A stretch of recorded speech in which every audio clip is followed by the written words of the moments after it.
Shikha Shrivastava from mathematics farm. आज हम लोग क्या पढ़ेंगे? आज हम लोग class 8 chapter 7 that is comparing quantities में एक्सरसाइज 7.3 का क्वेश्चन नंबर 3 सॉल्व करेंगे। और ये मैं अपडेटेड एनसीईआरटी सिलेबस 2023 के अकॉर्डिंग आप लोगों को पढ़ा रही हूँ। So question is A scooter was bought at rupees 42,000। एक स्कूटर को 42,000 रुपीज में खरीदा गया था। Its value depreciated at the rate of 8% per annum। ठीक है, फिर इसकी वैल्यू जो है वो डिप्रिसिएट होना शुरू हो गई। किस रेट से? 8% पर एनम के रेट से। डिप्रिसिएट का मतलब होता है कीमत घटना। अब जब आपने स्कूटर खरीद लिया 42,000 रुपीज में, आप उसको अगले साल मान लीजिए बेचना चाह रहे हो तो इसकी कीमत कम हो जाएगी ना। हो सकता है आप 38,000 का बेच दो अगले साल, या फिर 40,000 का बेच दो, बट इससे तो कम में ही बेचोगे।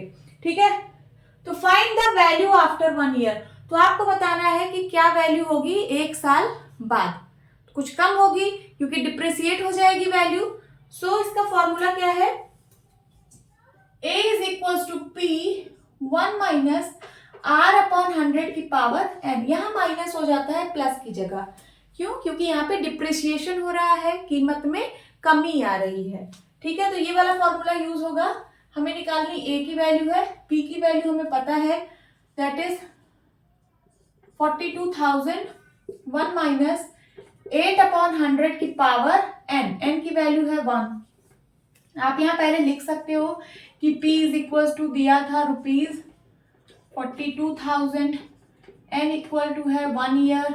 ठीक है, एंड रेट है 8% पर एनम। जो डेटा आपको गिवन रहे सबसे पहले आप लिख लिया करो, फिर उसके बाद सॉल्व किया करो। चलिए अब सॉल्व करते हैं।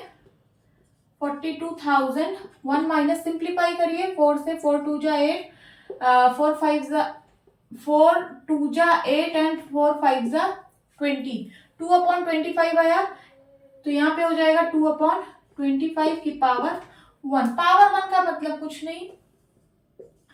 A is equal to 42,000। LCM लीजिए, 25 1 जा 25, 25 में 2 गया तो कितना बचेगा? 25 में से 2 23 अपॉन 25, यही बचेगा। मल्टीप्लाई करिए, सबसे पहले सिंप्लीफाई कर लीजिए, ये दोनों कट जाएंगे। किससे? 5 से। तो 5 5 जा 25, 5 8 जा 40, कैरी आया 2, बन गया 20, 5 4 जा 20 एंड 2 0। ठीक है, फिर से 5 से कटेगा, 5 1 जा 5, 5 1 जा 5, कहाँ लिखूं? यहाँ पे 5 1 जा 5, कैरी आया 3, बन गया 34, 5 6 जा 30, कैरी आया 4, बन गया 40, 5 8 जा 40 एंड 1 0। ठीक है, तो यहाँ आया 1680 इंटू 23।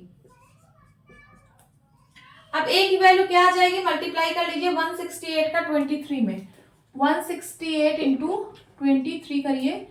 8 3 जा 24, कैरी आया 2 6 3 जा 18, 18 टू 20, कैरी आया 2 3 1 जा 3 2 5, 2 8 जा 16, कैरी आया 1 2 6 जा 12 1 13, कैरी आया 1 2 1 जा 2 और 1 3, 4 6 5 3 8 एंड 3, कितना आया? 3864। और एक जीरो भी था, इस जीरो को भी लगा देंगे तो क्या रुपीज आएगा? इसका आएगा रुपीज 38,640। यही आएगा ना, क्योंकि ये जो P था ये रुपीज में था तो सब में ये रुपीज आगे चल रहा है।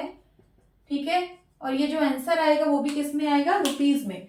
सो 38,640 रुपीज की हो जाएगी वो स्कूटर एक साल बाद। ठीक है, समझ में आया?